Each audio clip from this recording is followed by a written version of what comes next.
हिमालय की पहाड़ियों में स्थित भारत का एक ऐसा स्टेट है जहां ग्लेशियर से निकले तीस्ता और रंगीत नदी बहती है। ये स्टेट अपने डाइवर्स कल्चर और ट्रेडिशन के लिए फेमस है, जहां इंग्लिश, नेपाली, भूटिया और लेपचा जैसे कई ऑफिशियल लैंग्वेजेस हैं। हिस्टोरिकल इंडियन लिटरेचर में इस स्टेट को इंद्रकिल कहा गया है, जिसका मतलब है भगवान इंद्र का गार्डन। जी हाँ, हम बात कर रहे हैं सिक्किम की। Hello and welcome back to my YouTube channel. मैं हूँ राधा नराबड़े और आज मैं अपने व्लॉग्स के थ्रू आपको सिक्किम ले चलूँगी, जिसका नाम वहाँ की एक लैंग्वेज लिम्बू के वर्ड से बना है, सू और खीम, जिसका मतलब है न्यू पैलेस। सबसे पहले हम जाते हैं नाथुला पास, जो कि अपने स्टनिंग व्यूज़ और हिस्टोरिकल सिग्निफिकेंस के लिए टूरिस्ट के बीच बहुत पॉपुलर है। नाथुला पास प्राचीन काल से भारत और तिब्बत के बीच एक इम्पॉर्टेंट ट्रेड रूट रहा है। ये पास अप्रॉक्सीमेटली 14,000 फीट की हाइट पर है और इस पास का नाम नाथू और ला से बना है, जिसका तिब्बतन लैंग्वेज में मतलब है लिसनिंग ईयर्स पास। नाथुला पास एंशियंट सिल्क रूट का एक हिस्सा था जो भारत को सेंट्रल एशिया और चाइना से कनेक्ट करता था। इस रूट के थ्रू सिल्क, स्पाइसेस, वुल, जेड जैसे कई और गुड्स का ट्रेड होता था। इस रूट से सिर्फ ट्रेड ही नहीं बल्कि कल्चरल और रिलीजियस एक्सचेंजेस भी होते थे। बुद्धिज़्म इंडिया से तिब्बत और चाइना तक इसी रूट के थ्रू स्प्रेड हुआ। भारत के इंडिपेंडेंस के बाद भी ये पास एक इम्पॉर्टेंट ट्रेड रूट बना रहा, लेकिन 1962 के चाइना और इंडिया के वॉर के बाद इस रूट को सिक्योरिटी रीजंस के लिए बंद कर दिया गया। इस वॉर के दौरान नाथुला पास एक मेजर कॉन्फ्लिक्ट पॉइंट बना रहा। फिर 2006 में इंडिया और तिब्बत के ट्रेड रिलेशंस मजबूत करने के लिए इंडिया और चाइना ने मिलकर नाथुला पास को फिर से ट्रेड के लिए रीओपन किया। यहाँ पर वर्ल्ड की हाईएस्ट शिवाजी महाराज स्टैचू है, जो सी लेवल से 14,000 फीट की हाइट पर है और इसे इंडियन आर्मी के मराठा लाइट इन्फेंट्री रेजिमेंट ने, जो नाथुला पास के गेट को गार्ड करते हैं, शिवाजी महाराज के ट्रिब्यूट में बनाई थी। यहाँ का वेदर काफ़ी अनप्रिडिक्टेबल है और इतने हाइट पे होने की वजह से ब्रीदिंग इश्यूज भी होती हैं। यहाँ के एक्सट्रीम वेदर में भी हमारे सोल्जर्स कांस्टेंट विजिलेंस और मॉनिटरिंग मेंटेन करते हैं। ऐसी ही एक कहानी है इंडियन आर्मी के पंजाब रेजिमेंट के एक सोल्जर हरभजन सिंह की। 1968 में एक ट्रैजिक इंसिडेंट हुई जब हरभजन सिंह नाथुला पास पे ड्यूटी पर थे। 4 अक्टूबर 1968 को वो एक पेट्रोलिंग मिशन के दौरान स्लिप होकर गिर गए और उनकी डेथ हो गई। 3 दिन तक उनकी बॉडी ढूंढने पर भी नहीं मिलती। फिर उन्होंने अपने कॉमरेड्स को ड्रीम में आके अपने बॉडी का लोकेशन बताया और उस लोकेशन पर उनकी बॉडी मिल जाती है। उनकी डेथ के बाद लोगों ने उन्हें बाबा का दर्जा दिया, क्योंकि कहा जाता है कि उनकी स्पिरिट अभी भी बॉर्डर एरिया में सोल्जर्स की रक्षा करती है।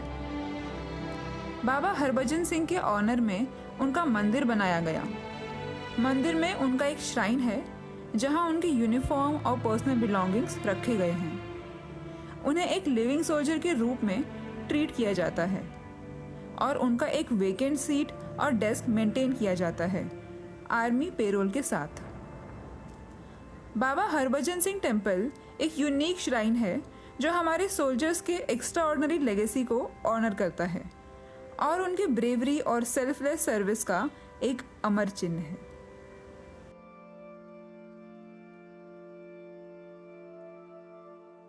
इतने अमेजिंग लाइफ टाइम एक्सपीरियंसेस के बाद हम आते हैं चांगू लेक, जो नाथुला पास के रास्ते में लोकेटेड है।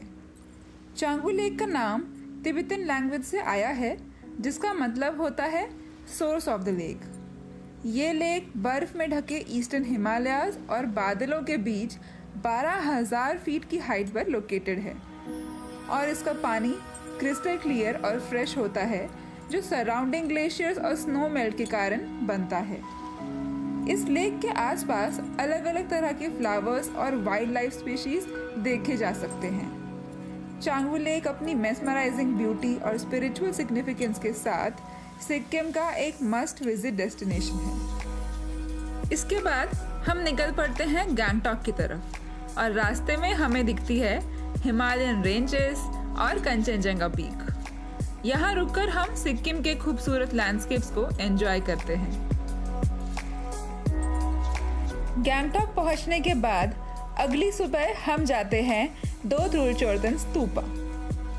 दो ध्रुल चोर्तन स्तूपा का कंस्ट्रक्शन 1945 में त्रुलशिक रिनपोशी द्वारा किया गया था, जो तिब्बतन बुद्धिज्म के निंगमा सेक्ट के रिस्पेक्टेड लामा थे।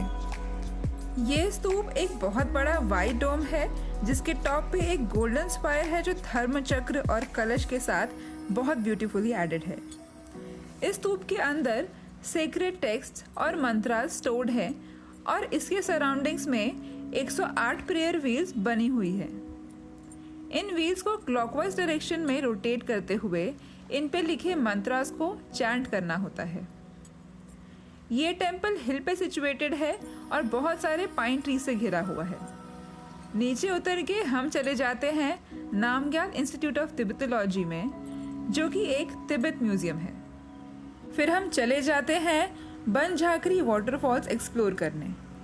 यहाँ वाटरफॉल के साथ सीनरीज भी बहुत खूबसूरत है। वाटरफॉल एंजॉय करने के बाद हम आ जाते हैं गैंगटॉक की सड़कों पर, यहाँ के लोकेलिटीज़ और the very famous MG road से शॉपिंग करने। East Sikkim north east India का एक बहुत ही खूबसूरत हिस्सा है जो अपने पिक्चरस्क लोकेशंस और हिस्टोरिकल साइट से बहुत से ट्रैवलर्स को अट्रैक्ट करती है। यहाँ जगह जगह पे प्रेयर फ्लैग्स लगे हैं जो लैंडस्केप्स को और भी डिवाइन बना देती हैं। इस तरह बहुत से मेमोरेबल एक्सपीरियंसेस के साथ ख़त्म होता है हमारा ईस्ट सिक्किम का सफ़र। तो मिलती हूँ मैं आपसे अपने अगले ट्रैवल ब्लॉग में। Thanks for watching my video till the end. अगर आपको ये वीडियो अच्छा लगा हो तो लाइक, शेयर और सब्सक्राइब करना ना भूलें।